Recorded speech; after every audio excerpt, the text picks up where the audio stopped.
নমস্কাৰ জেডি নিউজৰ অন্য এটা ভিডিঅ'লৈ স্বাগতম জনাই এই মুহূৰ্তত দিবলৈ লৈছোঁ দিনটোৰ প্ৰথমটো খুবেই গুৰুত্বপূৰ্ণ খবৰ।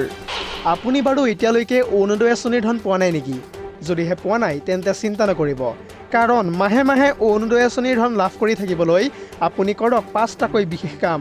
আৰু এই সন্দৰ্ভত সবিশেষ তথ্য চাওঁ আহক। পুনৰ জনাইছোঁ, অৰুণোদয় আঁচনিৰ ধন পাবলৈ কৰিব লাগিব আপুনি 5টাকৈ বিশেষ কাম। প্ৰথমতেই হিতাধিকাৰীসকলে সক্ৰিয় কৰি ৰাখিব লাগিব নিজৰ বেংক একাউণ্ট। লগতে বেংকৰ KYCও কৰিব লাগিব। KYC নকৰিলে বেংকত জমা নহ'ব চৰকাৰী ধন। আবেদনত দিয়া মোবাইল নম্বৰটো এক্টিভ কৰি ৰাখিব লাগিব। এটা বিগ ব্ৰেকিং নিউজ জনাই আছোঁ এই মুহূৰ্তত। মোবাইল নম্বৰ সলনি কৰিলেই জনাব লাগিব আপুনি সংশ্লিষ্ট বিষয়াক। অৰুণোদয়ৰ ধন নাপালে ফোন নম্বৰ যোগেও ফোন কৰি আপুনি অভিযোগ দাখিল কৰিব পাৰিব। আৰু সেই ফোন নম্বৰটো হৈছে 1800-202-6256। আৰু পুৱা ঠিক 10 বজাৰ পৰা সন্ধিয়া 6 বজা পৰ্যন্ত কৰিব পাৰিব আপুনি ফোন।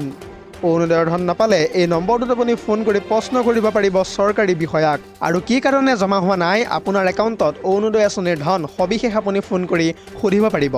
প্ৰথমতে ফোন নম্বৰটোত ফোন কৰি ঠিকনা, নাম আৰু পৰিচয় আপুনি দিব লাগিব।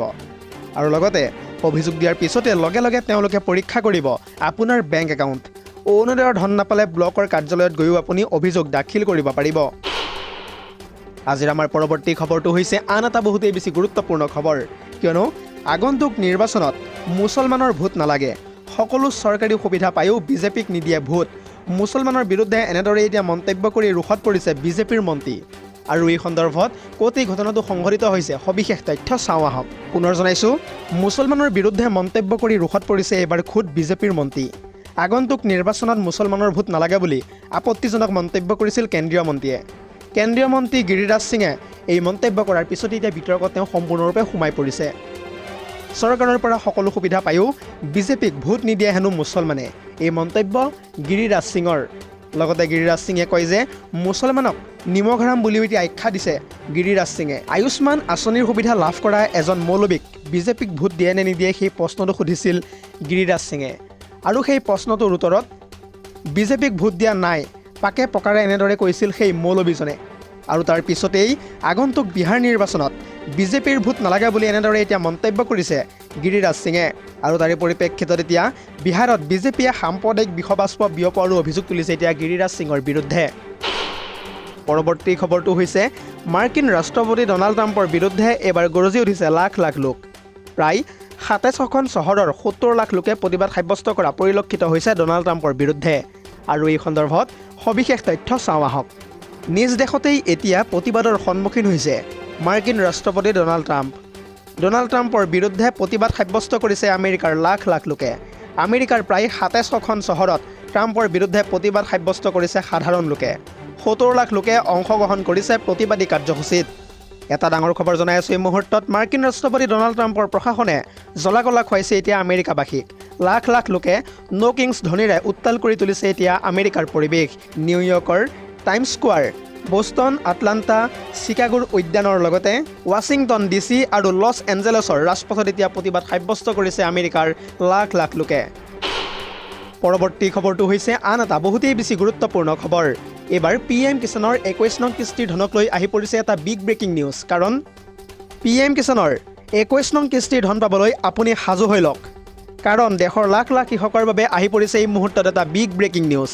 আহি থকা নৱেম্বৰ মাহৰ প্ৰথম সপ্তাহতেই PM কিষাণৰ 21 নং কিস্তিৰ ধন লাভ কৰা পূৰ্ণ সম্ভাৱনা আছে। বৰ্তমান সময়লৈকে 4খন ৰাজ্যৰ কৃষকে লাভ কৰিছে PM কিষাণৰ 21 নং কিস্তিৰ ধন। আৰু যিকোনো মুহূৰ্তত PM কিষাণৰ 21 নং কিস্তিৰ ধন লাভ কৰিব দেশৰ আন ৰাজ্যসমূহৰ কৃষকসকলে। নতুন নিয়মেৰে এইবাৰ দেশৰ কৃষকৰ একাউণ্টত জমা হ'বলৈ গৈ আছে 21 নং কিস্তিৰ ধন। ইতিমধ্যে 4খন ৰাজ্যৰ ভিতৰত পাঞ্জাৱ, হিমাচল প্ৰদেশ, উত্তৰাখণ্ড আৰু জম্মু কাশ্মীৰত বিতৰণ কৰা হৈছে PM কিষাণৰ 21 নং কিস্তিৰ ধন। বান আৰু বৰষুণৰ বাবে এই 4খন ৰাজ্যত আগতীয়াকৈ দিয়া হৈছে PM কিষাণৰ ধন। শীঘ্ৰেই আন ৰাজ্যৰ কৃষকৰ একাউণ্টতো জমা হ'বলৈ গৈ আছে PM কিষাণ আঁচনিৰ 21 নং কিস্তিৰ ধন। আৰু আজিয়ে কৰি লওক আপুনি এই ধন লাভ কৰিবৰ বাবে KYC। ইতিমধ্যে মুকলি কৰা হৈছে হেল্পলাইন নম্বৰ, আৰু সেই নম্বৰটো হৈছে 155261। এই নম্বৰটোত আপুনি ফোন কৰি যিকোনো মুহূৰ্তত অভিযোগ দাখিল কৰিব পাৰিব।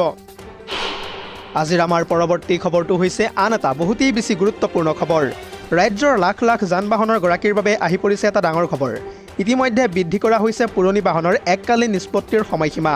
2026 বৰ্ষৰ 31 মাৰ্চলৈকে বৃদ্ধি কৰা হৈছে এককালীন নিষ্পত্তিৰ সময়সীমা। চলাচলৰ বাবে অনুপযোগী বাহনৰ গৰাকীয়ে আজিৰে পৰাই গ্ৰহণ কৰক এইসমূহ সুবিধা। আৰু সেই সুবিধা অনুসৰি যান বাহনৰ বকেয়া কৰ মাত্ৰ 25% পৰিশোধ কৰিলেই বাতিল কৰিব পাৰিব আপুনি পঞ্জীয়ন। অৰ্থাৎ 75% বকেয়া কৰ ৰেহাই দিছে পৰিবহণ বিভাগে।